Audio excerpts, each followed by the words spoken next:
wabarakatuh.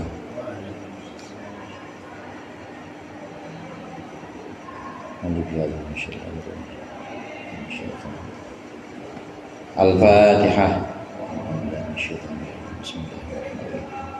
Alhamdulillahirabbil alamin.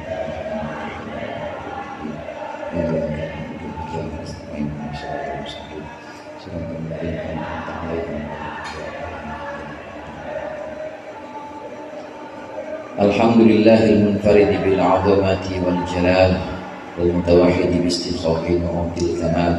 Wassalatu wassalamu ala sayyidina Muhammadin al-hadi min ad-dhalal wa ala alihi ashabihi alladhina khawasat anhumul a'mal wa sabat minhumul ahwal. Amma ba'du, fa inna asdaqal hadithi kitabullah wa khairul hadi hadi Muhammadin sallallahu alaihi wasallam. Syarrul umuri muhdatsatuha wa kullu muhdatsatin bid'ah wa kullu bid'atin dhalalah. Sehingga para ustaz, para guru, hadirin jemaah majelis taklim malam Rabu yang dimuliakan oleh Allah. Alhamdulillah malam hari ini kita berkumpul kembali melanjutkan pengajian rutin kita mengaji syarah kitab Al-Hikam. Mudah-mudahan hadirnya kita di sini mendapat ridha Allah. Apa yang akan kita pelajari menjadi ilmu yang bermanfaat dunia akhirat. Amin ya rabbal alamin. Masih melanjutkan pembahasan dari syarah atau penjabaran maqalah Syekh Ibnu Athaillah, bahwasannya tidak boleh sekali-sekali pun kita menengadahkan tangan meminta kepada orang kecuali kalau kita tahu bahwa yang memberi itu adalah Allah. Kalau memang kita bisa memurnikan itu, kita anggap orang yang mengantarkan kebaikan itu hanya perantara, dan kita melihat Allah yang memberi, silahkan ambil dan disesuaikan dengan ajaran-ajaran agama.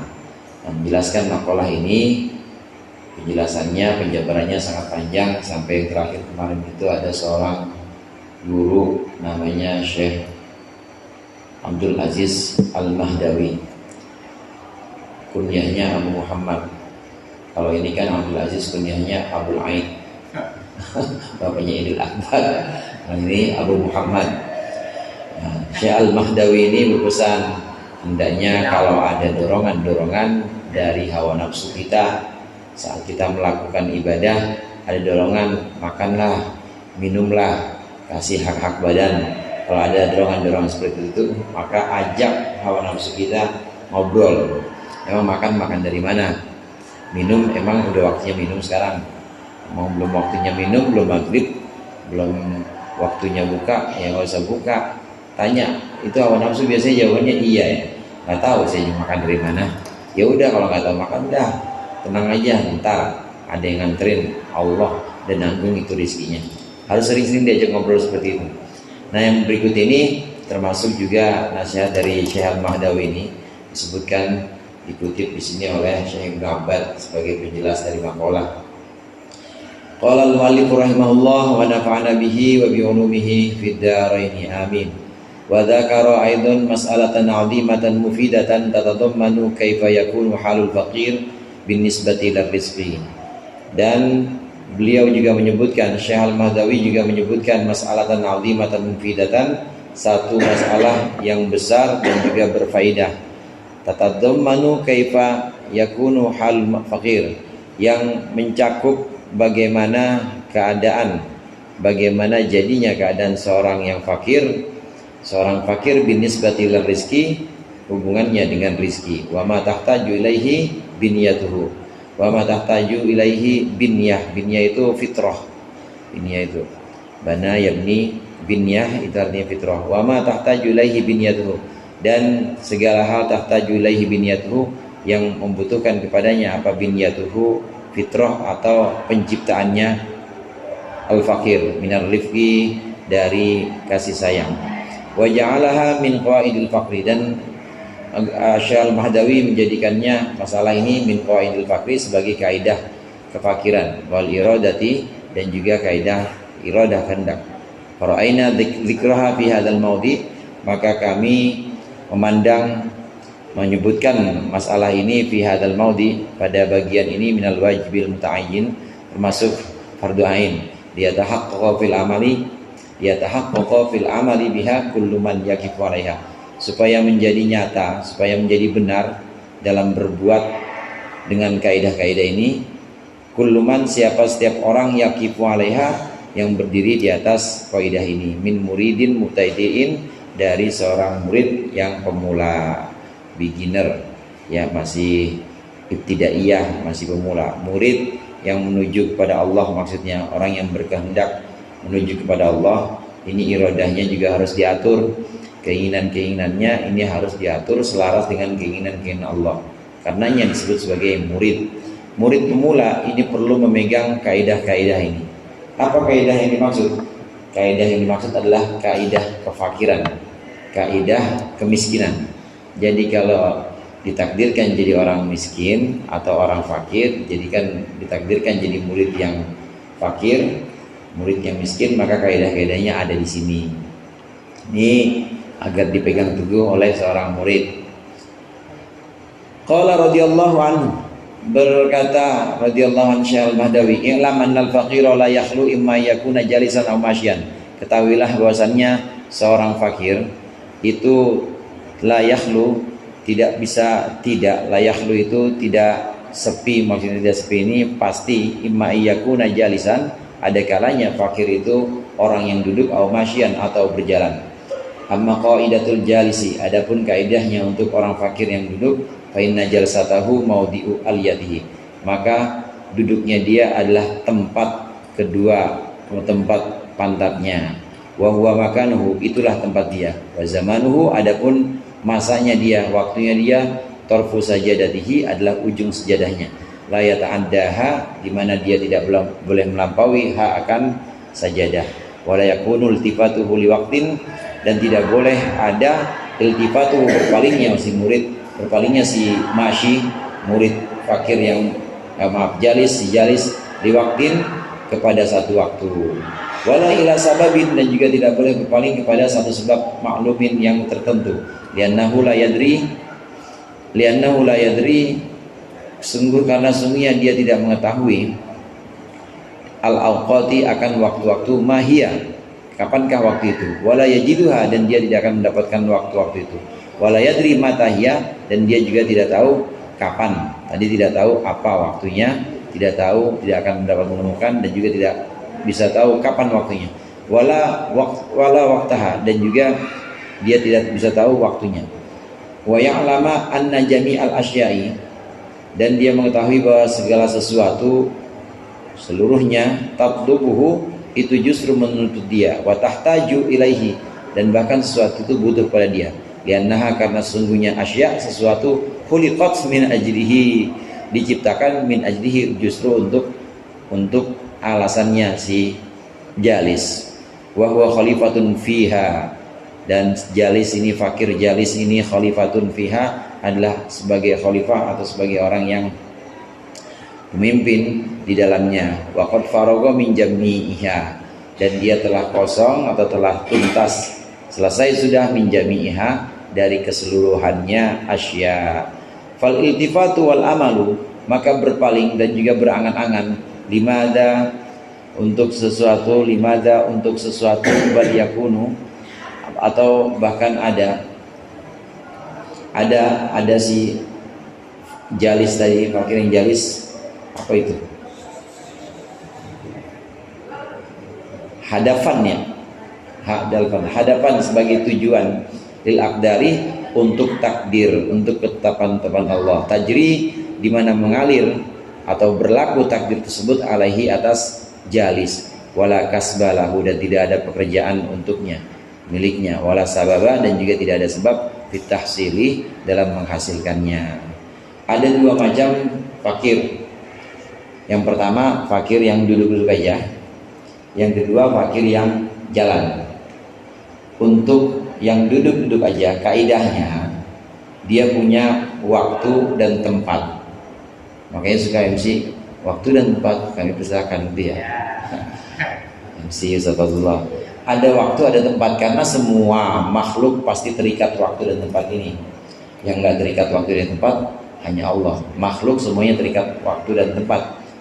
Untuk fakir yang duduk atau fakir yang tidak kemana-mana, memang dia duduk aja, kerjanya duduk, kalau nggak ibadah ya dia zikir di situ. Untuk fakir yang jenis seperti ini, maka waktu dan tempatnya itu dia harus pahami. Waktunya si fakir adalah ujung sejadahnya, artinya waktu demi waktu, panggilan demi panggilan adalah untuk ibadah. Begitu juga tempatnya si fakir adalah kedua aliyah itu bokong atau pantatnya, kedua pantatnya. Udah itu aja, pokoknya ditelatenin, ditekunin, memang dia diciptakan oleh Allah buat ibadah. Ini jenis fakir yang pertama, yang memang hanya duduk saja, dia kerja juga nggak punya, kemudian sebab-sebab yang dijadikan wasilah oleh Allah untuk mendatangkan rizki juga nggak ada. Jadi nggak usah cari kemana-mana, emang duduk aja, udah duduk di sejadahnya, ibadah seperti itu aja. Untuk fakir yang jadi sini, maka saat dia berpaling kepada sesuatu, dia menuju kepada sesuatu, berangan-angan bahwa sesuatu itu akan dia miliki atau akan dia dapatkan, makanan, minuman, kemudian semua yang dia butuhkan itu semuanya akan dia dapatkan, berangan-angan ke situ, apalagi sampai berpaling, itu udah sebuah celah, sebuah cacat. Jadi nggak usah berpaling dan juga nggak usah berangan-angan. Dan dia harus tahu bahwa sesungguhnya dia itu sudah Allah ciptakan seperti kondisi sekarang, ya sebagai orang fakir yang duduk, dan segala sesuatu justru Allah ciptakan untuk dia. Segala sesuatu justru Allah hadirkan untuk dia. Ini jenis fakir yang pertama, yang memang duduk-duduk aja. Dia harus yakin bahwa jami'al asya tahtaju ilaih, segala sesuatu butuh sama dia. Mungkin semacam orang-orang yang memang sudah pada makom tajrid, udah nggak kerja nggak apa, ya udah duduk gitu aja, nggak pernah punya angan-angan, nggak pernah punya keinginan buat berpaling menuju kepada sesuatu yang dia butuhkan, nggak pernah. Udah tajrid begitu aja, bersama Allah aja.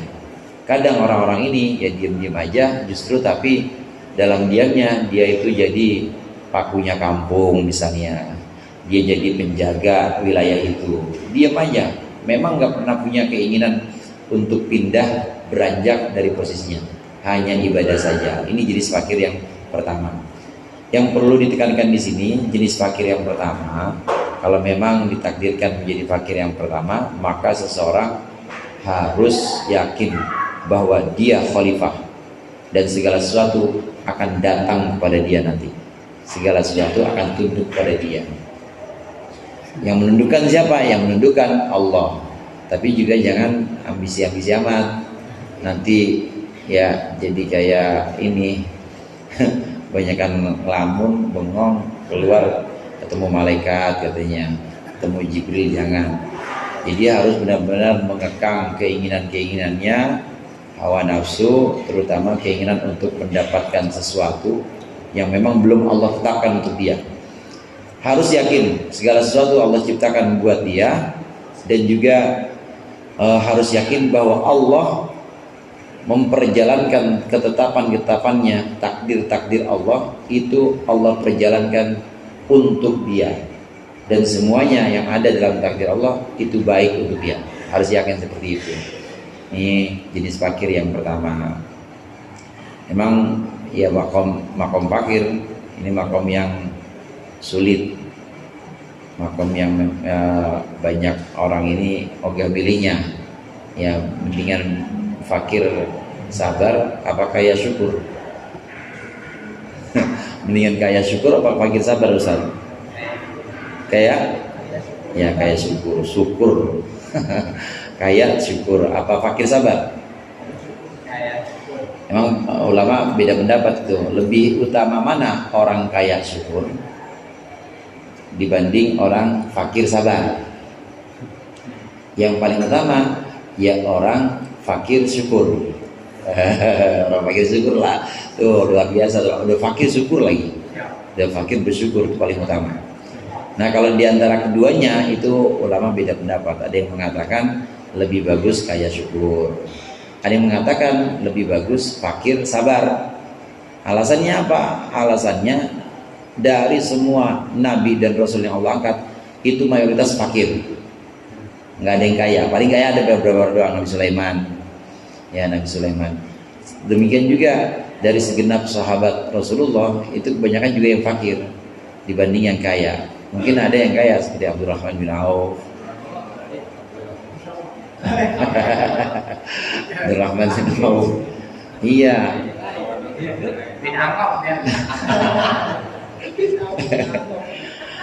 Anas bin Malik, Abdurrahman bin Auf. Nabi Sulaiman, Anas bin Malik, Abdurrahman bin Auf, memang Allah tetapkan sebagai kaya. Syukur, orang kaya syukur. Meskipun demikian, ulama yang berpendapat bahwa lebih bagus fakir sabar, ini alasannya orang-orang yang Allah cintai, para nabi dan para sahabat atau kekasih-kasih Allah yang Allah takdirkan kaya syukur, itu cuma sedikit dan nanti masuk surganya belakangan karena diaudit harta kekayaannya. Nabi Sulaiman itu masuk surganya belakangan. Rasulullah sallallahu alaihi wasallam menyebutkan Nabi Sulaiman masuk surganya itu 50 tahun setelah para nabi yang lain daripada masuk. 50 tahun saudara. Ya banyak kan yang diperiksa. Ya hartanya banyak yang diperiksa. Nah, begitu juga Ustaz Abdurrahman.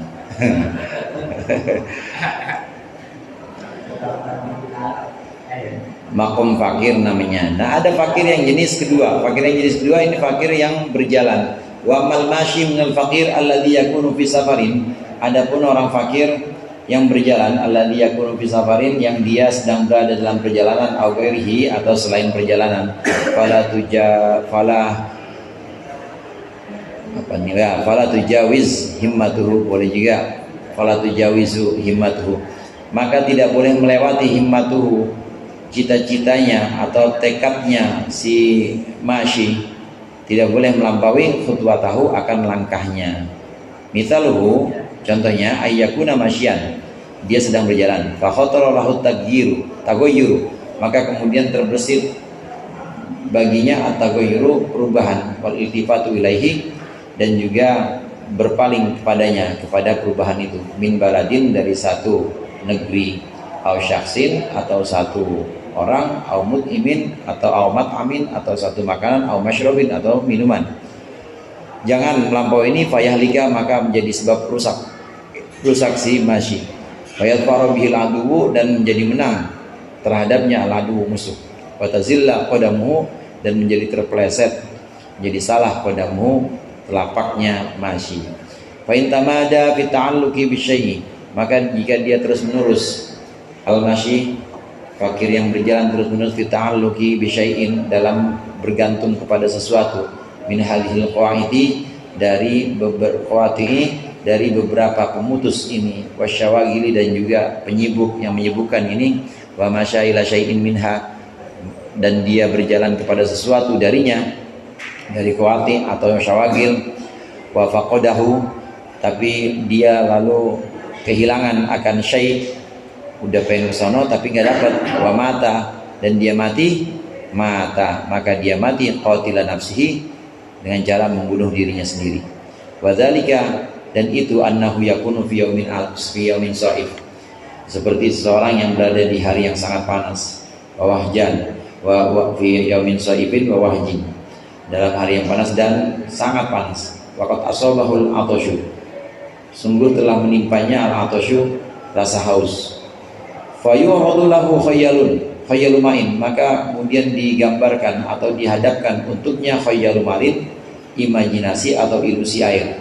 Fayaji'ul adu, lalu kemudian datang al-adu, musuh, fayaruju alaihi, musuh membujuk alaihi, kepadanya, kepada masyi, an asri, bujukannya asri, ay buru-buru, asri talhaq dalikal ma, buru-buru, talhaq, engkau akan mendapati dalikal ma, air itu, fatashroba, maka engkau akan minum minhu, dari dalikal ma, fayazulu atasyuka, fayazula atasyuka, maka kemudian akan hilang hausmu.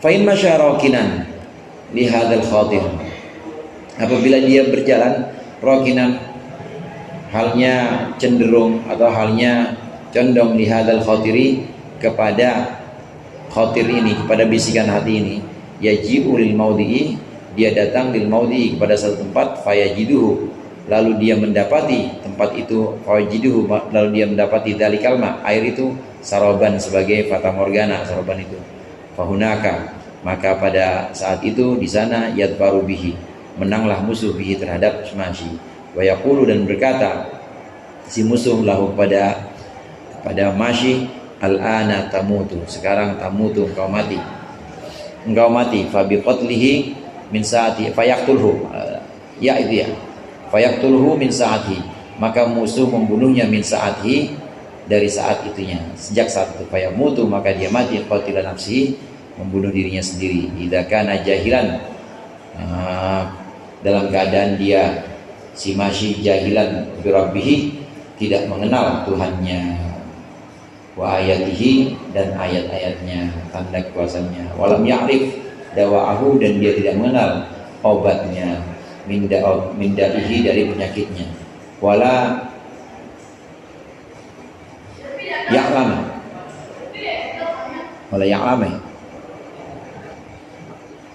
dan dia tidak mengetahui al-ilma, akan ilmunya, wala sa'ala, atau wala ta'allama, dan dia tidak belajar al-ilma, akan ilmunya, wala sa'ala, dan dia tidak bertanya al-ulama'a, pada orang-orang alim, libaqaihi ma nafsihi, libaqaihi, karena kekalnya dia atau tetapnya si Masyi, ma'a nafsihi, bersama dirinya Masyi. Jenis fakir yang kedua, orang fakir yang berjalan dari satu negeri ke negeri lain, berjalan dari satu tempat ke tempat lain. Ini memang orang yang sedang tidak diam di tempat, memang Allah takdirkan dia untuk berjalan. Maka perjalanannya itu pasti punya tujuan. Dia akan menuju satu pondok, dia pengen ke pondok Jamiah. Memang tujuannya awalnya pengen ke sini. Entah mau ngabdi, entah mau ngaji di sini. Awalnya tujuannya seperti itu, isyaratnya mau ke situ, isyaratnya ditujukan ke sini, pondok Jamiah. Nah, di tengah perjalanan kemudian ada godaan, perubahan dalam hati, khatir namanya, ada bisikan dalam hati, yang ke Jamiah, yang pesantren dan pasar malam, coba situ deh, di situ bisa minum, bisa makan, di situ ada orang yang bisa kamu kenal juga, dan sepertinya lebih bisa memenuhi kebutuhanmu dibanding di sana. Pindah haluan ya, rubah haluan, yang asalnya tujuan awalnya memang isyaratnya dia dapatkan harus ke Jamiah, akhirnya dia berubah ke sana. Nah, orang-orang fakir yang seperti ini, tujuan awalnya ke Jamiah, kemudian dia berpaling, dia malah justru ke pasar malam.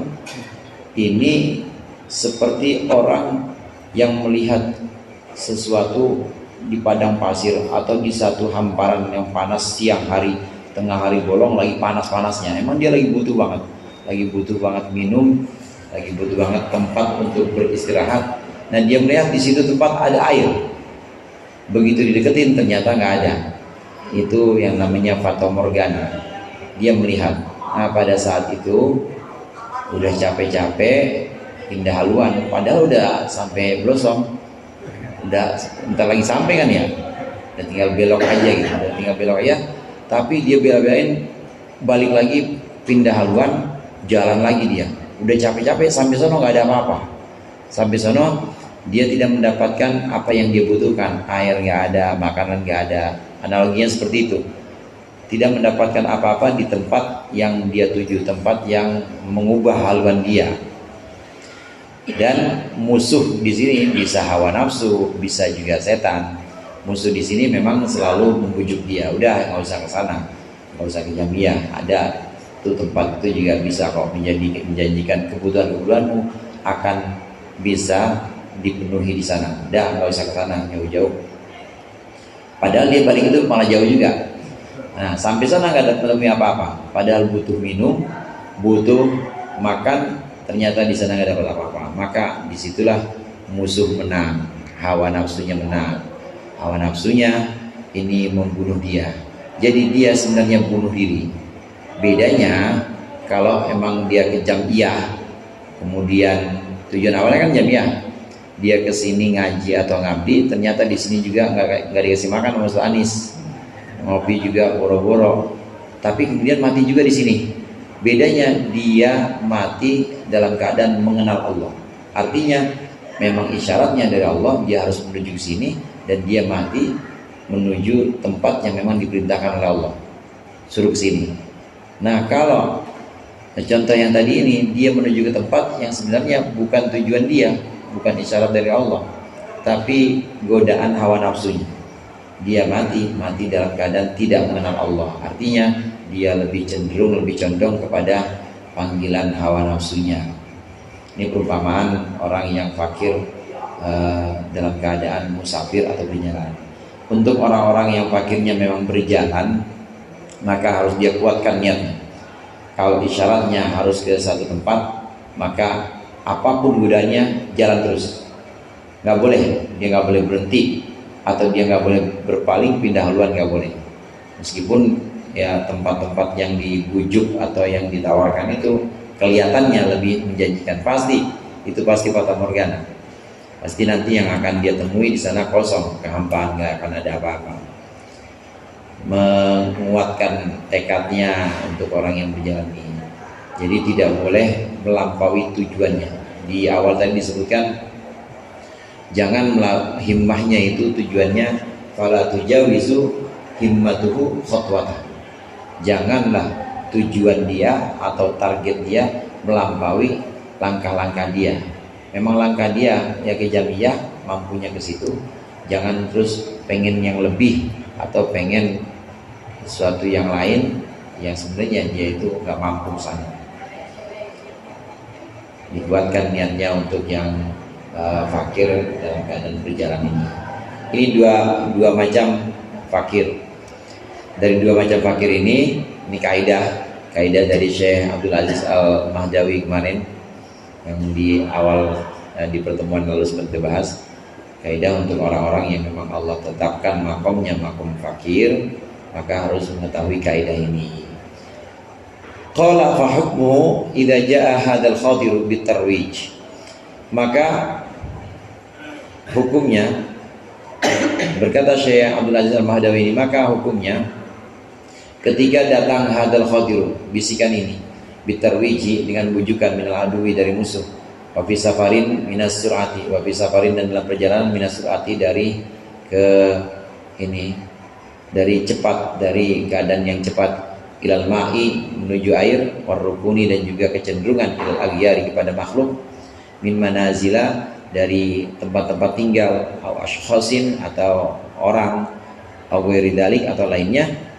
Maka hukumnya seharusnya dia ayya'ridu alal aduwi, dia hendaklah menentang musuh, wa yaqula, hendaklah dia berkata, innallaha ta'ala yumkinu ayyatawaffani qabla luhuqihi, sesungguhnya Allah Ta'ala mungkin mewafatkan aku qabla luhuqihi, sebelum sampainya air, sebelum mencapai air.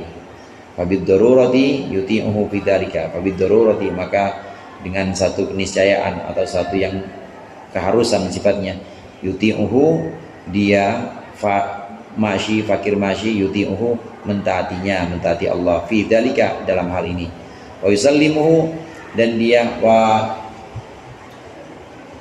taslim, dan dia menyerahkan kepada Allah, wa yaqulu, dan dia berkata lahu, kepadanya, aidon, juga lahu, kepada musuh, dia berkata lahu, kepada musuh, aidon, juga qala Nabi sallallahu alaihi wasallam, bersabda Nabi sallallahu alaihi wasallam, man masya ila tam'in falyamshi ruwaida, barang siapa yang berjalan ila tam'in, kepada ketamakan, pada ambisi, falyamshi ruwaidan, maka hendaklah dia berjalan ruwaidan, jalan pelan-pelan. Waqala, dan bersabda Rasulullah, man ta'anna asabah au kada, wa man ta'ajjala akhta'a au kada.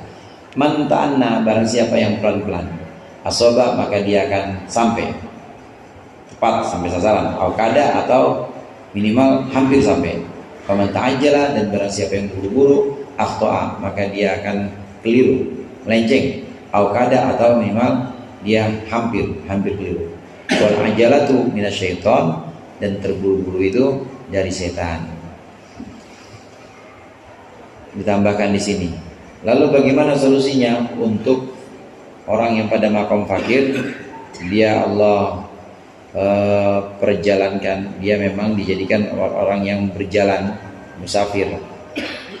Nah, solusinya kalau ada khatir atau bisikan dari dalam diri dia membujuk supaya buru-buru menuju air, padahal itu bukan tujuan awalnya, supaya dia menuju kepada seseorang, dia menuju kepada makhluk, bentuknya ya bisa air yang fata morgana tadi, bentuknya bisa rumah, tempat tinggal, maksudnya tempat dia istirahat, ngaso, bentuknya bisa juga orang yang memang kelihatannya bisa memenuhi kebutuhan dia.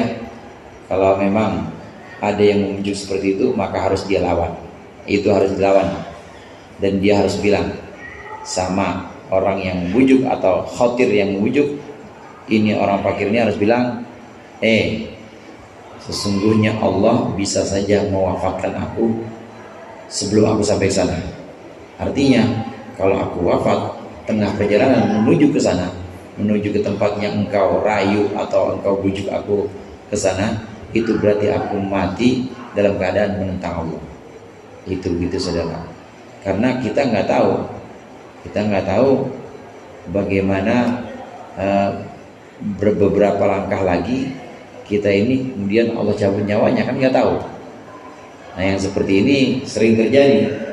Artinya ahwal atau keadaan-keadaan hati, keadaan-keadaan batin yang merasa bahwa khawatir banget, yang merasa bahwa kita ini kayaknya nggak bakalan sampai subuh. Nah, terus kita jadi rajin ibadah. Ini bisa terjadi yang seperti ini, sering terjadi. Dan Rasulullah SAW dulu juga pernah. Rasulullah itu pernah tayamum. Kalau di situ ada air, ditanya sama sahabat, Rasulullah itu kan ada air. Saya nggak tahu, apakah kau bisa meyakinkan saya kalau saya jalan ke sana ada umur? Kata Rasulullah. Dan ahwal yang seperti ini memang kadang-kala hadir, kadang-kala datang. Ahwal itu keadaan batin, perasaan dekat dengan Allah, kemudian perasaan benar-benar cemas, ya, tapi juga penuh harap, cemas juga penuh harap, roja dan khauf, ini kadang-kala suka hadir. Nah, orang yang pada makom fakir kemudian dibujuk, maka harus bilang kepada orang yang bujuk atau hawa nafsu yang bujuk ini, harus dikatakan kepada hawa nafsu, Allah bisa saja mematikan aku sebelum aku sampai ke tujuan yang engkau bujuk aku. Maka nggak mau, aku harus turut kepada Allah. Nggak bakal aku turutin engkau. Bilang gitu kepada hawa nafsu. Tambahin lagi di sini. Ingat-ingat pesan. Jadi ngomong sama diri kita sendiri, ngomong sama hawa nafsu kita sendiri. Ingat-ingat nih pesan Rasulullah. Man masya ila tom'in falyamshi ruwaida. Barang siapa yang berjalan kepada satu ketamakan, dalam keadaan tamak maksudnya. Barang siapa yang berjalan menuju satu keinginan dalam keadaan yang benar-benar ambisi, maka berjalanlah tapi pelan-pelan. Maksudnya jangan nafsu, maksudnya jangan ambisi banget. Kita menerima pemberian orang juga kemarin dijelaskan. Kita menerima pemberian orang, kalau dalam hati kita masih ada keinginan atau ambisi, pengen banget, ngarep banget, mupeng Ustaz, muka pengen banget, itu nanti aja, ditunda dulu. Kalau yang syirwaida ditunda dulu, karena keinginan yang ini menggebu-gebu, ya, keinginan yang benar-benar menggebu-gebu ini hendaklah direndahkan dulu, setelah itu baru menuju ke sana. Fal yang syirwaida, kalau memang menuju pada sesuatu, pengen, dan kepengenannya itu benar-benar menggebu, maka jalanlah pelan-pelan.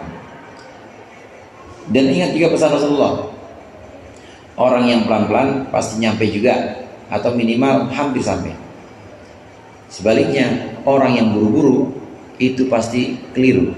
Orang yang buru-buru pasti meleset, atau minimal hampir meleset. Jadi nyampe nggak? Nggak nyampe. Orang yang buru-buru tuh nggak nyampe. Dia itu kepleset pasti. Kepleset maksudnya kepleset salah pasti. Nggak, tujuannya miring dan nggak sampai tujuan. Atau minimal dia hampir meleset. Artinya hampir meleset di sini nggak sampai tujuan. Tapi kalau pelan-pelan dia pasti sampai, atau minimal hampir sampai. Jadi berjalanlah pelan ketika kita mengharapkan atau menginginkan sesuatu dan dalam diri kita itu ada ambisi yang menggebu-gebu untuk dapat sesuatu itu, maka dikendorin lagi pelan-pelan, karena di situ ada hawa nafsu. Buru-buru itu nggak baik, buru-buru itu dari setan sumbernya. Wa min hadza katsirun fala yashukka syakun, maka janganlah ragu, syakun orang yang ragu, annahu kama yahtaju lin nafsi wa syaitanu bihadhil wa'id, bahwasannya kama yahtaju lin nafsi, sebagaimana diberikan argumentasi hawa nafsu, wa syaitanu dan juga syaitan, bihadhil wa'idi dengan kaidah-kaidah ini, minal ilmi dari ilmu, annahum yanqati'una, bahwasannya mereka sudah terputus, wala hujjata indahum, dan tidak ada alasan indahum di sisi mereka, tu'addu al-isti'anatu billah, yang bisa, atau tu'idu yang bisa mempersiapkan al-isti'anatu billah, akan permohonan pertolongan kepada Allah, wa ta'alluqa bihi, dan bergantung pada Allah. Jangan ragu, jadi harus yakin kepada kaidah ini. Tsumma yaqulu lahu aidan, kemudian si Fakir Al-Masyini berkata lagi padanya, atunkiru annallaha ta'ala qadirun ala ayyut imani wa yasqiyani, apakah engkau ingkar, apakah engkau enggak tahu? Ingkar itu artinya enggak tahu. Salamun alaikum qaumun munkarun, salamun alaikum qaumun munkarun, kaum yang tidak diketahui atau tidak dikenal. Apakah engkau enggak kenal, enggak tahu bahwasannya Allah qadirun, mampu, ala ayyut imani, untuk memberikan makan aku, wa yasqiyani, dan memberikan minum aku, insyaallah jika Allah menghendaki. Jika Allah menghendaki, yunbi'u li ainan as-sa'ata, Allah akan memunculkan, Allah akan menyemburkan untukku ainan, mata air, as-sa'ata, saat ini juga, qabla wusuli dzalikal ma, sebelum sampainya aku ke air itu. Wa yaqulu syaitanu, maka kemudian syaitan berkata, bidarurati, semestinya, na'am ya, fa idza kana hadza, maka jika ada ini, kadzalika seperti ini, fallahu subhanahu wa ta'ala a'lam, maka Allah subhanahu wa ta'ala lebih tahu bima sholihi, terhadap maslahat-maslahatku, wa manafi'i, dan juga kemanfaatku, min kulli makhlukin, dari setiap makhluk. Fa idza hasala hadzal ilmu, maka ketika sudah hasil, sudah tertancap ilmu ini, pengetahuan ini, roja'a, maka kembalilah dia yamshi, berjalan, muta'anniyan, dalam keadaan santai atau pelan-pelan, himmatuhu ma'a khutwatihi, tujuannya bersama langkahnya, nadhiran lima yaridu alaih, sambil memandang kepada sesuatu, yaridu yang sampai, alaihi kepadanya, min rabbihi, dari Tuhannya. Fa idza wasala ila ma khatara lahu awalan aw ra'ahu min bu'din wa lam yajid ma ta'allaqa bihi khatiruhu awalan min sahibin aw ta'amin, baqa ala asli, la tagayyura indahu wa la taradduda, fa dhafara bil adwi. Mana nih ujungnya? Dikit lagi nih. Apabila dia sampai lama khatarallahu awalan, kepada sesuatu yang terbersit kepadanya daripada permulaan tadi, aura'ahu min budin, atau dia melihat dari kejauhan, walam yajid ma ta'allaqa bihi khatiruhu, dan dia tidak menemukan sesuatu yang bergantung kepadanya, apa khatiruhu, bisikannya, khatirnya, awalan, di waktu pertama, min sahibin, berupa sahabat, atau amin, atau makanan, baqa ala aslihi, maka dia tetap atas asalnya, la tagayyura indahu, tidak ada perubahan di sisinya, wala taradduda, dan tidak ada penolakan. Fadhafara bil aduwi, maka dia menang terhadap musuh. Wa qatalahu, dan dia bisa membunuh musuh. Kama fa'ala aidan asyaitanu bighairihi, sebagaimana juga melakukan siapa setan bighairihi terhadap selainnya al-mashi, dia tadi asyai'a akan sesuatu, audidahu atau sebaliknya. Tambahin lagi, omongin kepada hawa nafsunya, kepada dirinya, dikasih hujah atau argumentasi. Emang ente nggak tahu apa, jadi kalau saya menuju ke air itu, tadi kemungkinannya pertama, kalau saya menuju air itu belum sampai sono udah mati. Kalau ente bilang di sana ada orang yang memang bisa memenuhi kebutuhan saya, belum sampai rumahnya, itu kan Allah bisa aja mewafatkan saya di situ. Itu kemungkinan pertamanya. Setan juga dibilangin, setan, emang nggak tahu kalau Allah menghendaki nggak usah saya yang ke sana, tapi air yang Allah datangkan ke saya. Begitu bukan? Begitu kan setan? Ditanya setan. Iya, setan pasti jawab iya. Kamu tahu kan kudrahnya Allah, bagaimana Allah Maha Kuasa mendatangkan sesuatu? Iya, saya tahu. Iya begitu. Ya udah, diam-diam aja kalau begitu. Saya nggak mau nurut Saya nggak mau nurut. Allah Maha mampu untuk mendatangkan segala sesuatu kepada saya. Jadi tetap saya nggak akan berubah. Tetap saya akan melanjutkan perjalanan sesuai dengan tujuan asalnya, tujuan dari awal. Nah kalau balik begitu lagi, ada bisikan-bisikan seperti itu lagi, harus dilawan lagi. Kalau bisa kukuh seperti ini, dia tetap pada tujuan awalnya, langkahnya tidak melampaui tujuannya tidak melampaui langkahnya, tujuan atau targetnya ini tidak berubah dan tidak melampaui kemampuan langkahnya, maka dia sudah menang terhadap setan. Balik berarti dia yang membunuh setan, dia yang mengalahkan setan. Nah, ini kaidah untuk orang pada makom fakir yang memang Allah takdirkan berjalan, nggak boleh pindah haluan. Kalau isyaratnya ke satu tempat A misalnya, harus A, nggak boleh berubah. Kalau isyaratnya seperti itu, dibujuk apapun, datangnya dari dalam diri sendiri, namanya khawatir, atau dari luar diri, setan, tetap jangan diturutin. Karena memang demikian, jadi ada khawatir saja, ada khawatir itu bisikan, di bawahnya di atasnya hajiz, khawatir, hadithun nafs, kemudian himmah, azam. Kalau hajiz ini masih ser gitu aja, udah hilang lagi lagi ngaji begini, kemudian tahu-tahu datang lagi bola, padahal bukan musimnya bola, hilang begitu aja. Itu namanya hajiz. Kalau khawatir lebih kuat lagi, biasanya ada faktor dari luarnya juga, ya emang musimnya musim bola, lagi kuat lagi, tiap mau ngaji bola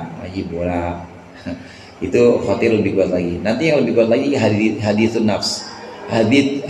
nafs, omongan atau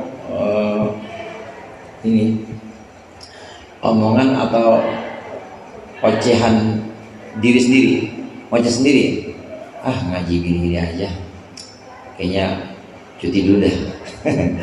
Biar udah ini, ntar ngambil tahun depan ngambil berapa SKS lagi. Udah nggak usah ini, udah bayar separuh aja misalnya gitu. Terus agak lebih kuat lagi, jadi dia ngoceh aja tuh, cuma memang belum terlaksana, tapi lebih kuat dibanding yang khawatir, dibanding yang hajiz, lebih kuat, namanya hadithun nafs. Sampai hadithun nafs belum Allah catat, cuma kalau udah ngaji hikam salah sendiri ngapa ngaji hikam. Kalau udah ngaji hikam itu bahaya, hadithun nafs udah bahaya. Khawatir aja udah bahaya, karena khawatir ini bisa memalingkan dia dari Allah, bisa memalingkan kita dari Allah. Apalagi hadithun nafs ini ocehan diri, ini lebih kuat lagi dibanding khawatir. Dan tapi belum Allah catat, selama belum terlaksana, belum ada ham atau himmah, belum ada cita-cita untuk menuju ke sana, belum Allah catat. Cuma kalau udah dia udah gak berangkat. Kalau yang 3 ini masih berangkat terus nih, walaupun kadang datang bujukan-bujukan lain berangkat ngaji. Nah kalau udah gak berangkat, dia udah nyalain motor aja ogah. Ya nyalain motor aja ogah, udah makin kuat tuh. Udah gak usah ngaji ya, motor. Mana hujan lagi, iya banjir, lebih kuat lagi tuh. Nah itu sudah sampai tingkat yang lebih kuat. Kalau dia keburukan nggak taubat, maka ditunggu sampai 6 jam. Kalau 6 jam dia taubat, dihapus. Tapi kalau sampai 6 jam dia tidak taubat, udah mulai Allah catat niat buruk. Nanti lebih kuatnya lagi kalau sudah sampai azam.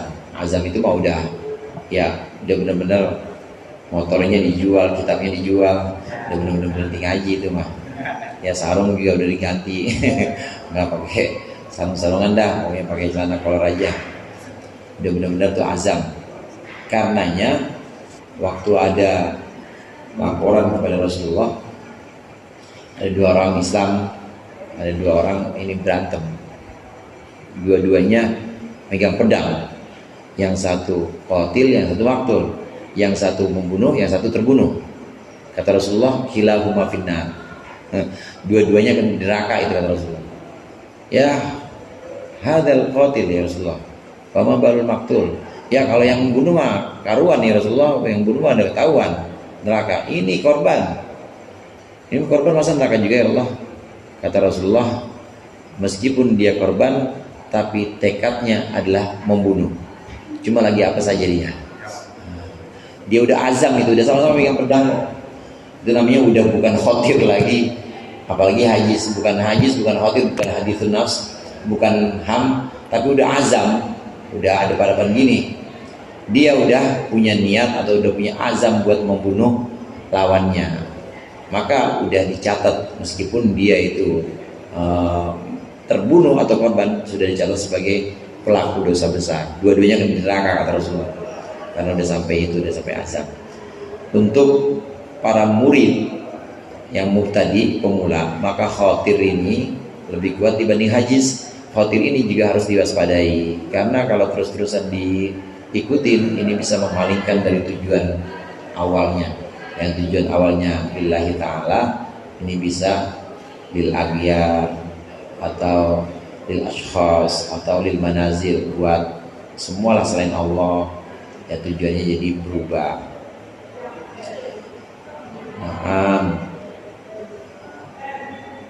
Wa